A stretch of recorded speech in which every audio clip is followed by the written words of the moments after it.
বন্ধ করবেন। আমি একজন লেবার কোর্টের মেম্বার, আমি সেই লেবার কোর্টে দেখি কিভাবে আদালতে মামলা হচ্ছে। রূপালী ব্যাংকে একজন মানুষ, তিনি নিয়োগ প্রাপ্ত হয়েছেন ডাটা এন্ট্রির কাছে। দেখা যাচ্ছে তিনি 21 বছর ধরে 16-17 বছর ধরে তিনি ডাটা এন্ট্রির ওই পদে তিনি আছেন, কিন্তু তিনি স্থায়ী হচ্ছেন না। শেষ পর্যন্ত তারা মামলা করেছেন আদালতে, সেই মামলা চলছে। আমি যেহেতু সেই আদালতে আছি, সেই মামলার একজন আমি সাক্ষী। এইভাবে করে প্রতিদিন আমি দেখছি ওখানে বিভিন্ন হবে ঠিকাদারি কিংবা প্রতিষ্ঠানে নিয়োগ পেয়েছেন, এরকম করে যাদের কোনো স্থায়ী করা হয়নি সেই মামলাগুলো কোর্টে চলছে এবং সেখানে বছরের পর বছর সেই মামলাগুলো চলছে। আমরা পরিষ্কার করে বলতে চাই, ইতিমধ্যে শ্রম সংস্কার কমিশন গঠিত হয়েছে। আমরা শ্রম সংস্কার কমিশনের সাথে আমাদের উদ্যোগে এই আউটসোর্সিং ভাইদের সাথে আমরা তাদের প্রত্যেকের সাথে আমরা আলাদা আলাদা করে বৈঠক করেছি এবং আপনারা জানেন, আপনারা জেনে আনন্দিত হবেন যে শ্রম সংস্কার কমিশন যে 84টা বিষয় চিহ্নিত করেছে অগ্রাধিকার ক্ষেত্রে, যেটাকে সরকারকে অগ্রাধিকার নিয়ে বাস্তবায়ন করার জন্য, তার মধ্যে 3 নম্বরে আছে আমাদের আউটসোর্সিং কর্মচারীদের ভাইয়ের দাবি। সেখানে পরিষ্কার বলা আছে স্থায়ী কাজে অস্থায়ী নিয়োগ করা যাবে না, আউটসোর্সিং কথা বাতিল করতে হবে, সরাসরি নিয়োগ করতে হবে। এই 3টা কথা পরিষ্কার ভাবে ওই 3 নম্বর জায়গায় বলে দেওয়া আছে। তার মানে আপনারা কোথায় আছেন? শ্রম সংস্কার কমিশনের 3 নম্বর জায়গায় আপনারা আছেন।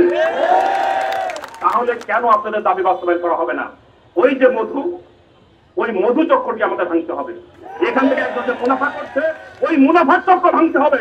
ওই সচিবালয়ের যে দুর্নীতিবাদ আমলা কর্মকর্তা আছে কিংবা ওই যে বিভিন্ন দলের যে ব্যবসায়ীরা আছে, সিন্ডিকেট করেছে, সেই চক্রটাকে ভাঙতে হবে।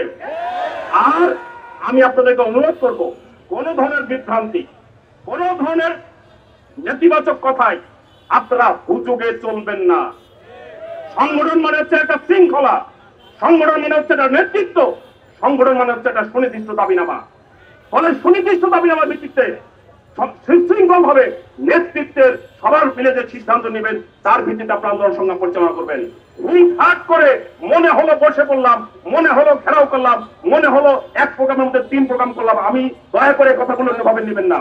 আমি আপনারা যেহেতু জমায়েত হয়েছেন, আপনারা মনে করেন যে রাজস্বকরণের কথা বললেই আপনারা সব চলে আসবেন, রাস্তাঘাট দখল করে হয়ে যাবে, এত সহজ না।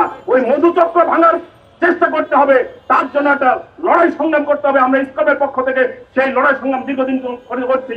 আপনারা এখন আমাদের সাথে যুক্ত হয়েছেন। আমরা মনে করি এই চক্রটিকে আমরা ভাঙতে পারবো এবং পর্যায়ক্রমে আপনাদের যে নিয়োগ প্রক্রিয়া, স্থায়ীকরণ প্রক্রিয়া, সেদিকে আমরা এগোতে পারবো। শ্রম সংস্কার কমিশনের আগামী দিনের যে আন্দোলনে আপনারা থাকবেন।